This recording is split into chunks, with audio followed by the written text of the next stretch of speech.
Mungkin secara singkat saya perkenalkan diri saya. Ya, tahun 1994 saya datang ke Perth. Calon istri saya residen di Perth. Ya, jadi kita menikah di sana tahun 1994. Kemudian tahun 2000 saya diangkat jadi full timer. Ya, di gereja. Saya sekolah lagi, ngambil master online. Terus kemudian tahun 2009 saya dipercaya untuk mengembalakan sendiri di daerah Perth Selatan ya. Dan saya mengembalakan sampai hari ini, puji Tuhan, kita sudah diberkati Tuhan, punya gereja sendiri. Itu semua karena kebaikan Tuhan kita. Yang percaya katakan amin. Kita tepuk tangan yang meriah buat dia. Saudara, tema hari ini adalah tentang value. Value ya, relation. Nah, saya mau katakan ada satu value yang perlu kita bangun di dalam kehidupan kita. Di dalam kehidupan keluarga Kristen, warisan yang paling berharga untuk anak-anak kita bukanlah uang, bukanlah itu materi, bukanlah nama baik, dan bukan kasih sayang, tetapi warisan yang paling berharga buat anak-anak kita adalah warisan impartasi iman. Hari ini judul firman Tuhan khotbah saya adalah warisan impartasi iman. Ya, saudara, bukan uang, saya berkata bahwa kan uang tidak berguna. Bukan nama baik itu tidak penting. Amsal 22 ayat 1 dikatakan bahwa nama baik itu penting. Bukan kasih sayang tidak berarti. Tapi saya mau mengajak saudara mengerti bahwa warisan yang paling berharga untuk anak dan cucu kita adalah warisan impartasi iman. Nah, saya mau katakan bahwa impartasi iman. Kenapa? Karena impartasi iman adalah pewarisan iman yang dilakukan bukan melalui kata-kata saja, bukan melalui proses verbal dalam kehidupan kita, tetapi melalui teladan hidup, contoh yang nyata dari kehidupan kita sebagai orang tua. Masalahnya hari-hari ini kita terlalu berfokus kepada uang, materi, apa yang kita bisa wariskan kepada anak kita. Kita berfokus kepada nama baik, bahkan kasih cinta sayang kepada anak-anak kita. Padahal semua itu baik, tetapi semua itu berhubungan dengan dunia ini. Tetapi iman terhubung dengan yang namanya kekekalan. Dan ini jauh lebih penting buat anak-anak kita. Ini jauh lebih penting untuk kita wariskan kepada generasi-generasi kita yang akan datang. Ini terjadi di Australia, satu survei yang nyata, saudaraku. Survei ini bukan survei abal-abal, tetapi survei yang dilakukan oleh satu lembaga yang cukup bergengsi. Dia punya kantor-kantor cabang di semua kota Australia. Dan survei ini mengatakan begini, tahun 1966, kekristenan adalah agama utama di Australia. Hampir 9 dari 10 orang Australia mengidentifikasikan dirinya sebagai orang Kristen. Tahun 1966. Ya. Nah, tahun 2006 jumlah orang yang mengidentifikasikan dirinya sebagai Kristen itu turun menjadi 64%, 19% tanpa agama. Tahun 2016 angka tersebut turun menjadi 52% orang Kristen di Australia. Tanpa agama meningkat menjadi 31% dan 19% mengidentifikasikan dirinya sebagai spiritual namun tidak beragama. Jadi pada kenyataannya saat ini di Australia, satu dari dua orang Australia itu bukan orang Kristen, non-religious. 50%. Nah, saya percaya bahwa kalau itu bisa terjadi di Australia, pasti bisa terjadi di mana-mana.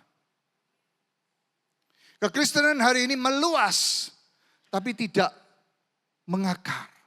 Dan ini yang perlu kita perhatikan dalam kehidupan kita sebagai keluarga Kristen. Mari kita lihat Hakim-Hakim pasal kedua, ayat yang ke-6 sampai ayat yang ke-13. Setelah Yosua melepas bangsa itu pergi, maka pergilah orang Israel itu masing-masing ke milik pusakanya untuk memiliki negeri itu.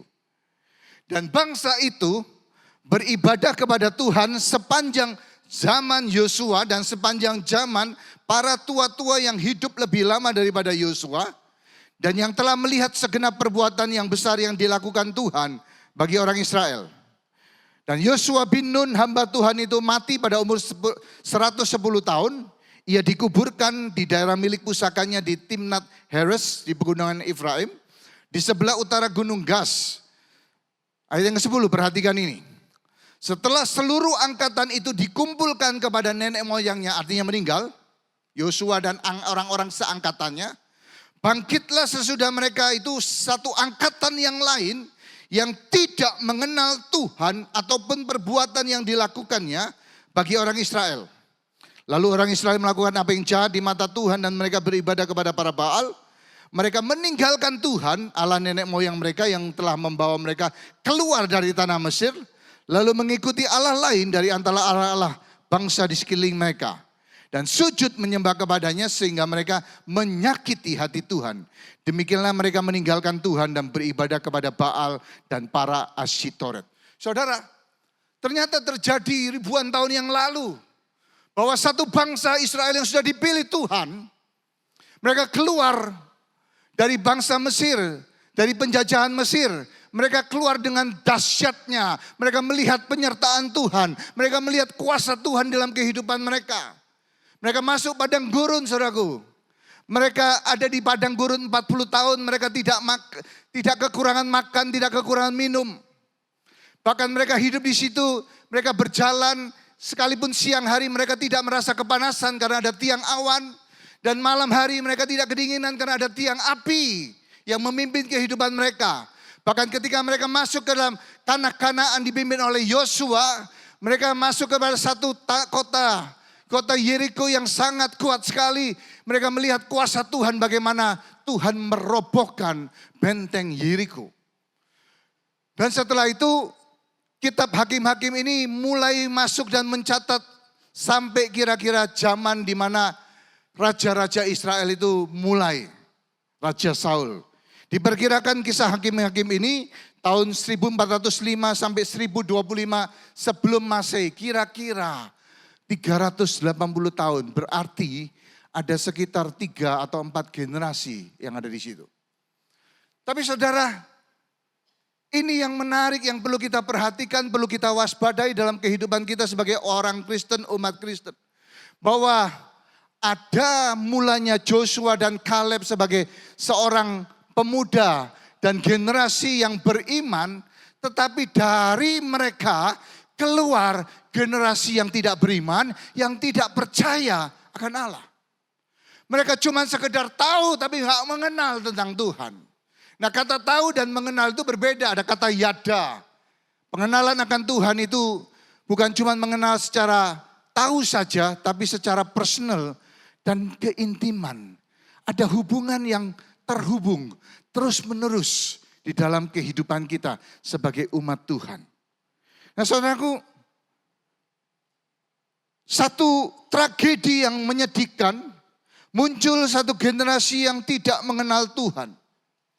Mungkin mereka mendengar tentang Tuhan, mereka tahu tentang Tuhan, tetapi mereka tidak percaya dan tidak hidup di dalam pengenalan akan Tuhan. Ketika Tuhan memperkenalkan dirinya kepada Musa di dalam Keluaran 3 ayat yang ke-6. Alkitab berkata, lagi ia berfirman, akulah Allah ayahmu, Allah Abraham, Allah Ishak, dan Allah Yakub. Lalu Musa menutupi mukanya sebab ia takut memandang Allah. Saudaraku, Allah memperkenalkan dirinya sebagai Allah 3 generasi. Allah Abraham, Allah Yakub, Allah Ishak. Artinya dia mau bahwa kita ini bertanggung jawab kepada 2 generasi di bawah kita. Tuhan mau supaya 3 generasi yang ada dalam kehidupan kita ini percaya dan mengenal Tuhan. Ada impartasi iman yang keluar dari kehidupan kita. Saudara, anak itu berkat buat dari Tuhan. Kita dipercayakan. Tapi kita bukan cuman tugas kita bukan cuman membesarkan anak kita, memberikan dia sekolah yang baik, membuat dia menjadi orang yang siap untuk masuk di dalam pekerjaan, lapangan kerja, dunia kerja. Terus kemudian kita menikahkan dia dengan seorang pemuda atau pemudi yang cinta Tuhan. Tugas kita enggak cuman itu. Tugas kita harus make sure bahwa apa yang ada di dalam kehidupan kita, yaitu iman kita ini bisa kita impartasikan kepada generasi kita selanjutnya. Dan inilah tugas kita. 2 Timotius 1 ayat yang kelima berkata, sebab aku teringat akan imanmu yang tulus ikhlas, yaitu iman yang pertama-tama hidup di dalam nenekmu Lois dan di dalam ibumu Eunike, dan aku yakin hidup juga di dalam dirimu. Ada 3 nama di situ. Lois sebagai nenek, Eunike sebagai mama, dan Timotius sebagai anak. Anak rohani dari Paulus.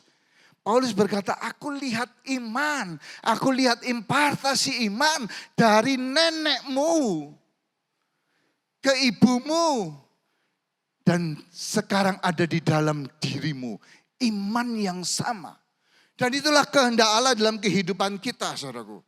Saya percaya bahwa tidak diceritakan papa daripada ayah daripada Timotius, enggak pernah diceritakan. Diceritakan cuma dia seorang Yunani.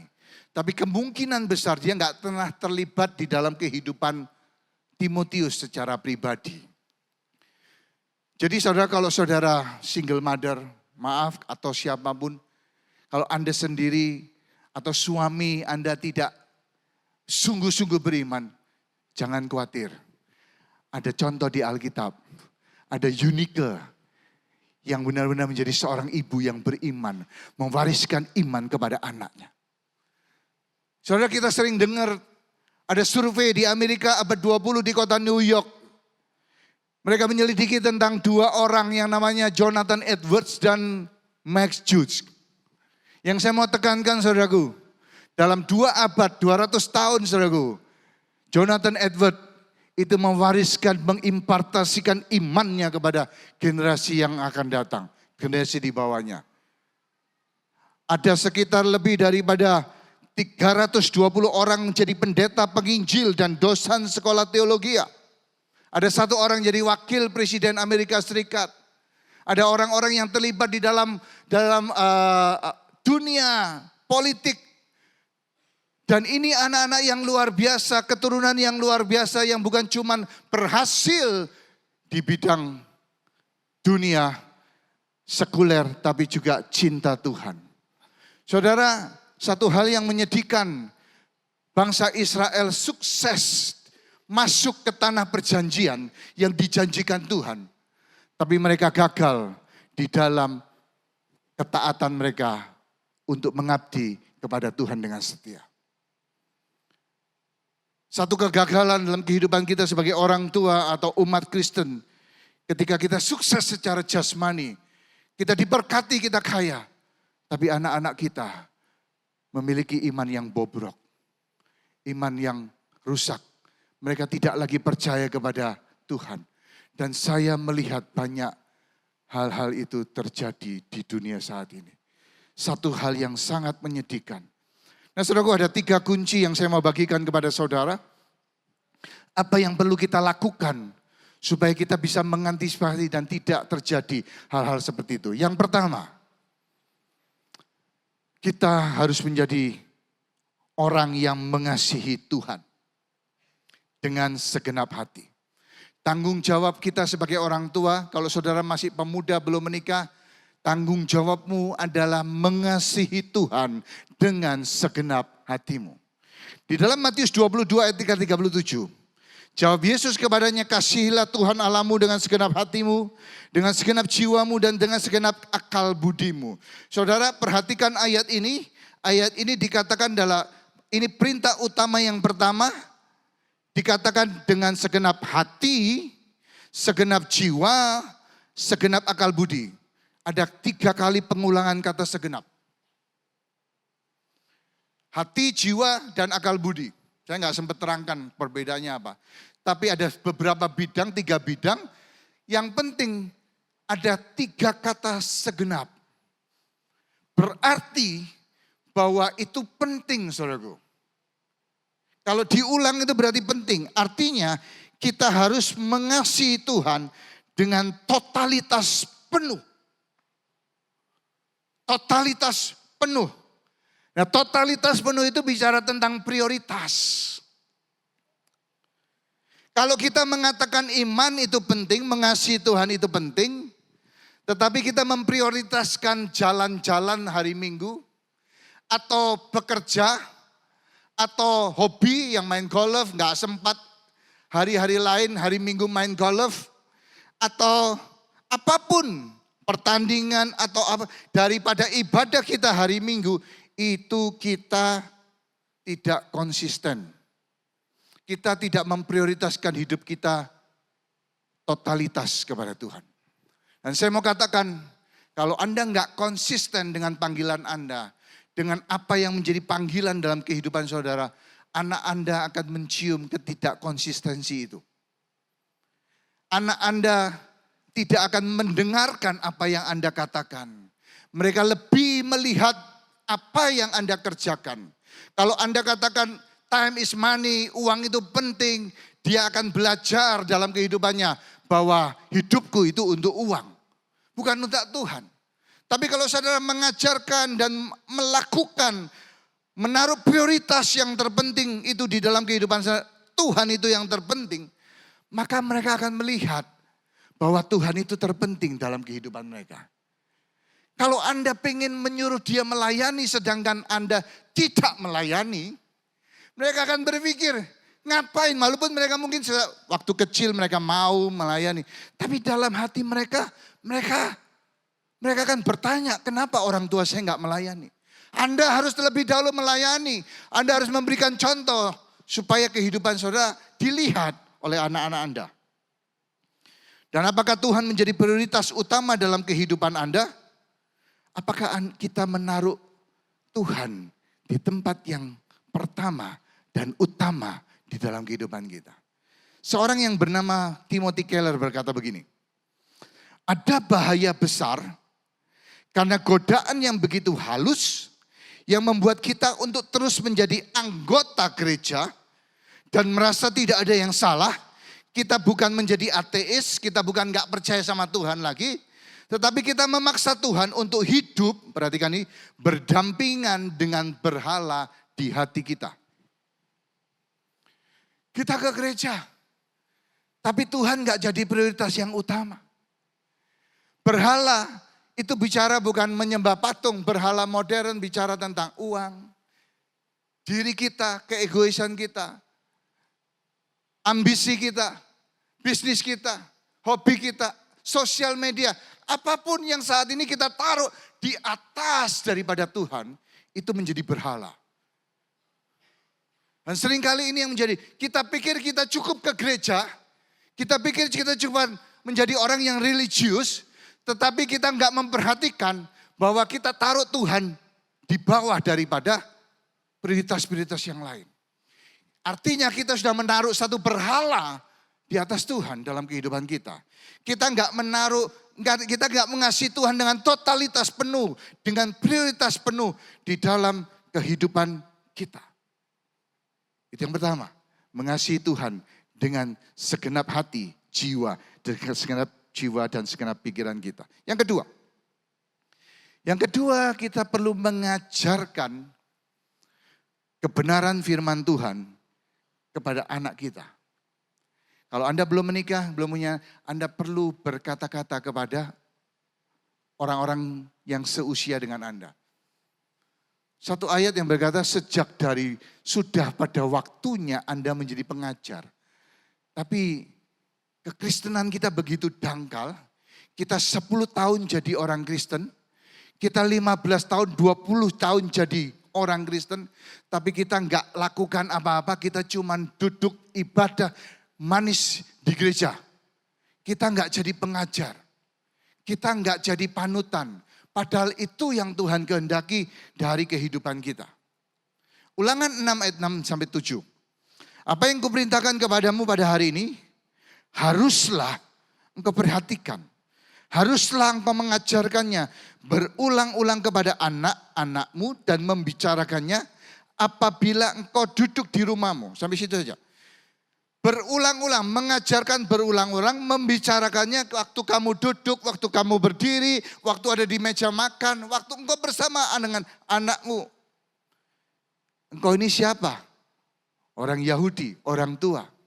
Kepada anak-anakmu, engkau harus mengajar kebenaran firman Tuhan di dalam kehidupan kita. Di mana? Di mana-mana. Di setiap waktu dalam kehidupan kita. Nah, seringkali saya melihat bahwa kita menaruh harapan besar membawa anak kita ke sekolah minggu supaya mereka menjadi lebih beriman. Tapi sebenarnya tanggung jawab yang terbesar adalah terletak daripada diri kita sebagai orang tua. Nah, saudara, definisi parenting. Definisi parenting ialah is indeed a form of teaching. Satu bentuk pengajaran. Jadi parenting itu sebuah definisinya adalah kita mengajar anak-anak kita. It involves guiding children through example. Melibatkan mengajar anak kita melalui contoh-contoh teladan hidup. Instruction, experience, pengalaman hidup to develop. Untuk menciptakan, ada 3, principle of life, value of life, and attitude. Jadi parenting itu sebenarnya adalah bentuk pengajaran. Ketika kita punya anak, kita menjadi pengajar buat anak-anak kita. Dan ini harus kita sadari sebagai orang tua. Disciple sesungguhnya terjadi di dalam keluarga, dalam rumah tangga kita. Bukan cuma di gereja. Disciple yang sejati, pemuritan yang sejati antara orang tua dan murid. Antara orang tua dan anak. Saudara, mungkin saudara berpikir, Pak, saya gak terlalu banyak tahu tentang firman Tuhan. Tapi Anda perlu belajar. Belajarlah. Belajarlah firman Tuhan supaya Anda mengenal, mengerti, dan akhirnya Anda bisa mengajar. Saudara, kalau terjadi kisah Imam Eli, anak-anaknya Hofni Pinehas, kisah Imam Nabi Samuel, anak-anaknya yang bernama Yoel dan Abia, mereka tidak takut Tuhan, mereka berbuat dosa di bait Allah.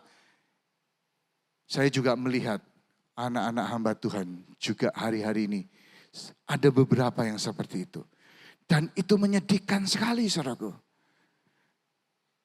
Setiap minggu, setiap beberapa hari, kita sebagai hamba Tuhan kita khotbahkan Yesus. Tapi kita nggak pernah mengenalkan Yesus dalam kehidupan anak-anak kita. Nggak pernah disciple anak-anak kita di dalam rumah tangga kita. Mengajarkan kebenaran firman Tuhan. Itu yang kedua. Yang ketiga, yang terakhir. Dan ini tugas yang paling berat. Yang ketiga, memperagakan kehidupan yang alkitabiah. Saudara, kita hidup serumah dengan anak-anak kita. Mereka lihat kita. Bagaimana kita hidup, bagaimana kita bekerja, bagaimana kita menghormati orang tua kita. Dan itu mereka lihat. Itulah tugas kita, memperagakan kehidupan yang alkitabiah. Artinya apa yang kita pelajari setiap hari Minggu, itu yang kita praktekkan dan peragakan di dalam kehidupan kita. Bagaimana kita mengandalkan Tuhan dalam hidup kita. Saudara, saya dan istri saya sering menceritakan bagaimana mujizat terjadi dalam kehidupan kita. Dan itu penting supaya mereka mengerti bagaimana Tuhan bekerja, bagaimana Tuhan itu dahsyat dalam kehidupan kita. Mereka bisa melihat bahwa iman itu memberikan kekuatan dalam kehidupan kita. Bagaimana kita mengampuni orang yang bersalah kepada kita. Bagaimana kita bisa mengajar anak kita untuk mengampuni teman sekolahnya yang bully dia, mungkin yang menyakiti dia. Kalau kita nggak pernah mengampuni orang yang bersalah kepada kita. Bagaimana kita bisa meladeni, menghormati orang tua kita. Bagaimana kita melayani Tuhan. Dan bagaimana kita memprioritaskan Tuhan dalam kehidupan kita. Itu perlu kita peragakan kepada anak-anak kita. Bukan cuman verbal. Nak, kamu harus begini. Kamu harus begini. Bagaimana kita merestorasi hubungan yang rusak. Antara kita dengan teman kita. Antara kita dengan tetangga kita. Antara kita dengan saudara kita. Kita perlu memperagakan iman yang nyata, kehidupan yang alkitabiah di dalam kehidupan kita. Saudara, anak-anak kita perlu melihat iman yang nyata, bukan iman yang sempurna. Iman kita mungkin gak sempurna, tapi itu nyata. Hasil dari pengajaran firman Tuhan. Kebenaran yang kita adopsi dan kita peragakan di dalam kehidupan kita. Saudaraku, saya sering melihat ini kelemahan kita. Yang kita wariskan cuman label kekristenan, tapi bukan kehidupan kekristenan. Kita cuman membawa mereka ke gereja, kita cuman bawa kamu itu kamu itu Kristen, nak. Kamu perlu ke gereja, kamu perlu belajar. Tapi kita nggak pernah mengajari mereka, kita nggak pernah doa sama-sama, kita nggak pernah baca firman Tuhan sama-sama.